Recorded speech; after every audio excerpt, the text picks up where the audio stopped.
The Jewish Channel's Week in Review. The new White House Chief of Staff is someone you could run into at shul. Drama in Israel includes dancing and water tossing. Why you might meet this man the next time you fly. And more of the Jewish news that's changing your world right now in this episode of the Week in Review. Hello and welcome to the Jewish Channel's Week in Review. I'm Stephen I. Weiss. What time is Shabbos candlelighting in Washington, D.C.? What kosher foods are available in the vicinity of the White House? These are questions you'll soon be able to ask of the president's chief of staff, as President Barack Obama has named an Orthodox Jew, Jacob Jack Lew, to replace William Daley at the end of the month. Lew will be leaving his post as director of the Office of Management and Budget, which he's held since 2010. He was previously Deputy Secretary of State during the Obama administration, and during the Clinton administration held the same position leading OMB that he does now. The president made the announcement on Monday. Naturally, when Bill told me his plans to go back to Chicago, I asked him who I thought could fill his shoes. He told me that there was one clear choice, and I believe he's right. So today I'm pleased to announce that Jack Lew has agreed to serve as my next Chief of Staff. Let me begin, first of all, by thanking Ruth for allowing Jack to serve in what I know is one of the most difficult jobs in Washington. The 56-year-old Lew is a native of New York and grew up in the Forest Hills section of Queens. As a college student in Minnesota, his faculty advisor was one Jewish man who would go on to be a significant political figure, the late Senator Paul Wellstone. He went from learning under Wellstone in Minnesota to working for the late Jewish Congresswoman Bella Abzug. In a profile last year by Ben Smith of Politico, Lew was declared a liberal that the GOP says it trusts. The article contained praise from Republican House Majority Leader Eric Cantor. Despite being a major figure in the Obama administration, Lew has been commuting to work in Washington from New York, where his home is in the Riverdale section of the Bronx, a well-known Orthodox Jewish community. In Washington, he can frequently be seen wearing a yarmulke, including when he dines at the main kosher restaurant in town, Eli's. Lew is, of course, the second Jewish chief of staff Obama has hired. Chicago Mayor Rahm Emanuel served in that role until departing to campaign in Chicago last year. But while the Jewish community is applauding the promotion within the White House of a man who is Orthodox, in Israel, reaction against the Orthodox is animating much in politics these days. In an effort to create a political dynasty, one of Israel's preeminent news anchors is stepping down from his journalism job to pursue elected office.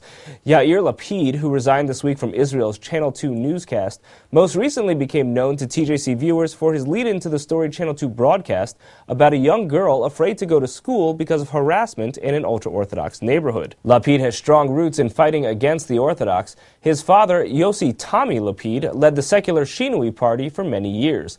Lapid is reportedly planning to launch his own new party. Israelis said in a recent poll that a Lapid-led party would get among the most votes in an election.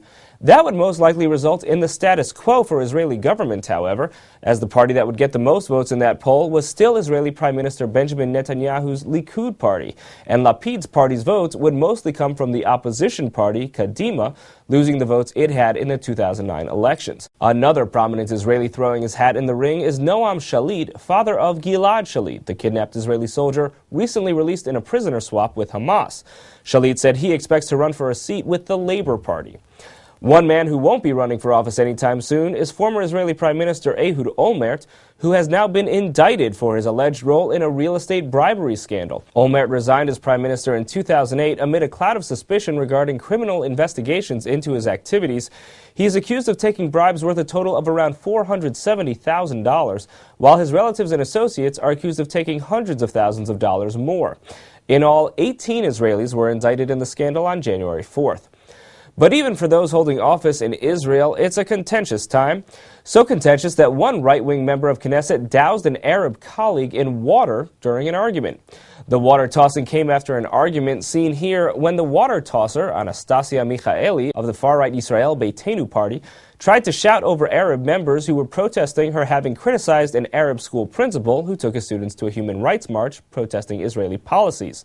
The argument evolved into one in which they more or less were shouting at each other, "Shut up, no, you shut up," and then Michaeli rose from her seat and crossed the room to pour water on the Arab member of Knesset, Ghaleb Majadil. Michaeli has been suspended from Knesset for a month for her water tossing, which is reportedly the longest suspension Knesset observers can recall. Now, Michaeli has been claiming that her upset was over how she was being spoken to as a woman, and as we know, violence against and harassment of women has been a major issue in Israel in recent months, though the perpetrators there are the ultra-Orthodox. In response to anti-woman activities in Beit Shemesh, one group of women took a more creative approach to expressing their upset. This group of 250 women joined in a flash mob dance in a public square in Beit Shemesh on Friday, dancing to lyrics from Queen declaring, "Don't stop me now, I'm having such a good time." It was a mix of young and old, Orthodox and secular, standing up and dancing for their rights to sit down wherever they want to on a bus. Meantime, if you're traveling to Israel through the JFK airport, you might not notice a man who is keeping Judaism well tended there. Meredith Gansman reports. Of all the things you'd expect to find at an airport, a synagogue may not be one of them. But at the John F. Kennedy International Airport, you'll find just that, the International Synagogue. And it's the only synagogue located in a major airport on the Western Hemisphere. People tend to think that airports are concerned with airplanes. Yet according to the International Synagogue's Rabbi Bennett Rackman, airports are more concerned with people than planes. And he should know. Serving Jewish travelers at JFK Airport for the past 9 years, he's arranged for everything from wedding and funeral-related proceedings to making kosher food available in the airport terminal. It's accommodating the needs and making a Jewish traveler feel at home here in an airport where you would generally think there's no Yiddishkeit, there's no Judaism. It's also representing Judaism to the entire non-Jewish public. The International Synagogue opened in 1962 outside the airport alongside a Protestant and a Catholic church. We not just tolerate, we cooperate, we get along with each other. There's no friction. All three chapels moved inside in 1988, and the synagogue can now be found in International Terminal 4 near the El Al counter. Rackman joined the JFK International Synagogue in 2003 and has since developed a variety of programs for Jewish flyers as well as the JFK Airport staff. During the year, we try to arrange prayer services for the traveling public. For more on the JFK International Synagogue, tune into the full broadcast version of the Week in Review. Thank you, Meredith. Keeping tradition alive in an airport may seem a tall task, but of course it was more difficult in medieval Portugal. But Christian Neen reports on a medieval Portuguese Bible now on exhibit. This book is no ordinary Bible.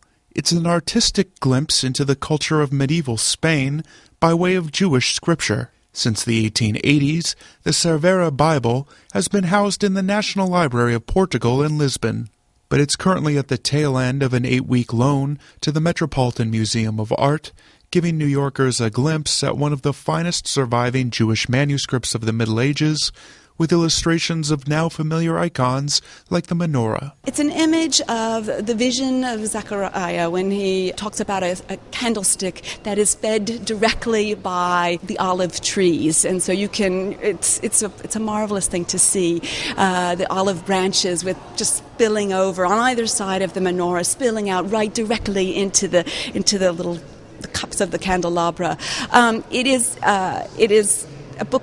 An illustration that appears at the very end of the prophet section. It's actually not at the point of the book where this vision is discussed. That's just one example of the artistic license taken by the Bible's Jewish illustrator, Joseph the Frenchman, who was hired by one Rabbi Sasson of Cervera around the year 1300. He interestingly hired an artist that is very much speaking in an aesthetic vocabulary that isn't the vocabulary of the community. I mean, he's very much using what I would think of as sort of the hip, new aesthetic of Gothic France. He's not really using sort of the more traditional aesthetic vocabulary that we think of when we think of Spanish, Hebrew illuminated Bibles, which is very much an Islamic looking thing. It's very, without figural decoration, with lots of geometric motifs. It's a whole different thing going on. The motivation there, I don't know, but that's the story I wish I knew. Joseph the Frenchman was so confident in his own talent that he took the unusual step of illustrating a full page of ornate Hebrew letters celebrating his work on the Cervera Bible. But not to be outdone, the Bible's scribe gave an even more detailed account of his writing work. His name is Samuel Bar Abraham Ibn Nathan, and he tells us that he began the book in July of 1299 and finished it in May of 1300. That's not such a long time, but it might have been hastened along because he also tells us that he wrote the book while he was recovering from a broken leg. So it doesn't sound like he was able to do much more than write that book. and that's about as much as we know about how long the writing of it took. How long the illumination took, which would have happened after the writing, that's anybody's guess. To see and hear more about the Cervera Bible, please tune in to the full broadcast edition of the Week in Review. Thank you, Christian. Finally, while we saw women dancing to protest the treatment of women in ultra-Orthodox areas of Israel, we of course know that similar treatment happens here in the United States as well.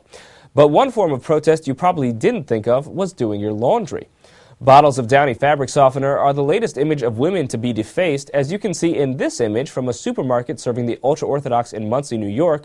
The image was posted on the blog Dove Bear. White stickers were placed over much of a picture of a woman on a bottle.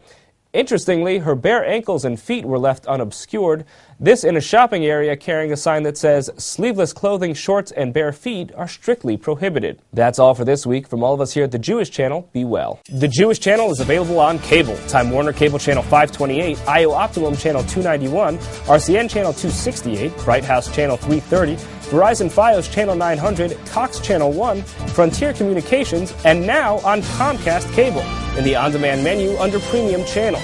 For more information, visit tjctv.com.